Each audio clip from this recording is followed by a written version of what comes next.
So is what you're feeling then burnout? Let's define this. Burnout refers to a collection of different physical, emotional, and mental reactions that occur in response to prolonged stress or chronic stress and overworking. And it is actually now an official medical diagnosis according to the World Health Organization as of May of 2019. So very recent recognized official diagnosis, but absolutely something that is real and officially diagnosable. There are three defining factors. And again, this is really usually in the context of professional burnout. And those three factors are exhaustion. So there's that physical component. You're just constantly feeling so overwhelmingly tired and exhausted. A lack of accomplishment, things are slipping or going through the cracks, and depersonalization or cynicism. So a classic example would be a health worker or a nurse, right? Before the pandemic, she's doing a great job. She's feeling fulfilled. She has compassion for her patients. And now during the pandemic, she's overloaded. The hospitals are overloaded. She's feeling constantly exhausted. Things are slipping through the cracks. And she doesn't see her patients as humans anymore, right? It's just because she is exhausted. So room 32 needs this, room 18 needs this. And so very similarly, parental burnout is also founded on these three defining factors. So what does that look like for parental burnout? It also looks like emotional exhaustion. You have absolutely zero energy. You're waking up feeling exhausted. You feel used up. You feel like you're at the end of your rope. There's also this lack of parental accomplishment. You've noticed that things have been slipping. Maybe the capacity that you have, there's no more joy or pleasure in parenting for you.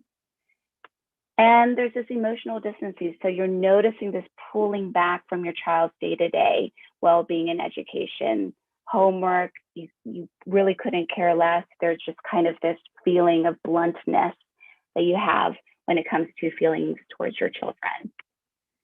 And then the last piece around parental burnout is that there is a marked shift or a change in behavior in how you act and feel towards your family and towards your kids specifically.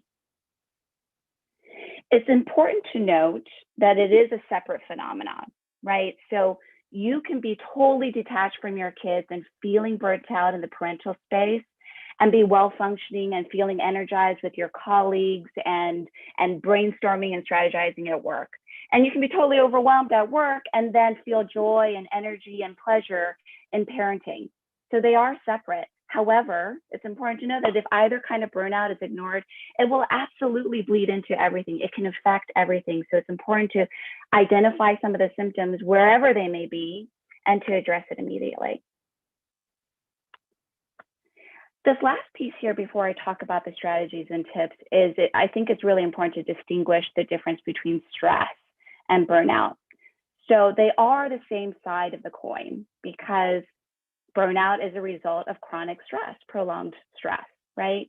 But the difference is that stress is this characterization of overengagement, hyperactivity. Your brain is going 1,000 miles per hour.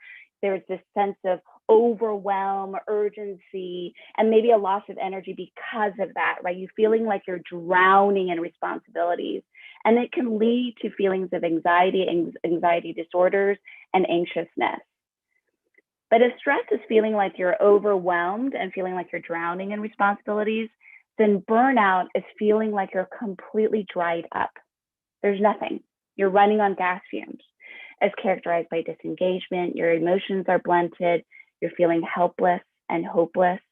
There's this loss of ideals or hope. You feel yourself withdrawing from your family, from your community, from your loved ones. And it can lead to detachment and depression. So again, same sides of the coins, but they're different in that way. And often someone who's feeling overwhelming stress, they can often think about if the stress was removed, I'd probably feel better. For someone who is feeling burnout, it's hard to feel or even think that they would feel better. So what can we do about it? If we talked about what some of the defining factors are around burnout, let's talk about some strategies to prevent or mitigate burnout. And before I do, I always like to take a quick note on resistance. It is very natural for us as human beings when faced with change or saying that we need to change something for us to have a knee-jerk reaction and a feeling of resistance. And so if and when you feel that in today's discussion, my request of you is that you replace I don't have time for X with X is not a priority for me right now, and see what that does for you. That might shift something. So I don't have time for exercise. Yeah, I've heard it over and over again. I don't have time for exercise, B, so that's not helpful for me.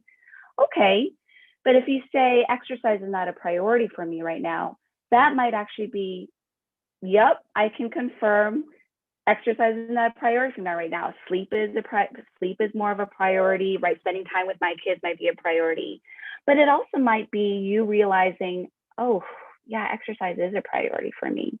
So what does that mean? What needs to change or be different for me to make sure that I align my actions to the things that I say is important for me? So let's start with the first tip. And I start with a big doozy. Self-admittedly, this is the biggest one. Give yourself permission to focus on you.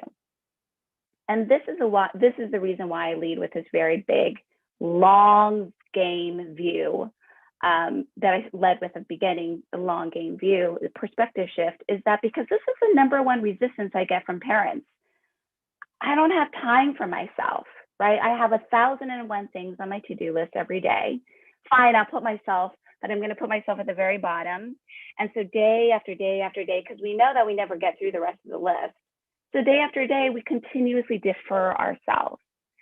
The only way that you can gain and add time into your 24 hours a day, because we only have 24 hours a day, the only way you can gain time is if you make yourself a priority. Because we know that if unaddressed, people who are burnout have 4 times higher likelihood of escape ideation. They have 10 times likelihood of child neglect and parental violence. And there are impacts to your mental, your physical health, and your emotional health. So we need to ground ourselves and really, really center around, this is important. I know that there's 1,001 things on my list, but I need to make sure that this is a priority for me. So if you have a pen and paper, I do encourage it for you to have it, but you can also start entering it into the chat. If I don't prioritize myself, what are the impacts to me? And really for you to make it personal, what are the impacts to you? What do you know about yourself that if you don't prioritize yourself, what happens? So I request that you aim for at least three things that you know that will be the impacts if you don't prioritize yourself. And then on the flip side, if I don't prioritize myself, what are the impacts to others, right? So if I don't prioritize me, I know that I get angry, I end up shouting, I feel resentful, right? I get physically sick. If I don't prioritize myself, the impact to others is, if I end up yelling at my kids, they feel bad. There's this cycle of shame that happens for me. My partner, if I have one, or your support system, they might feel like they want to withdraw.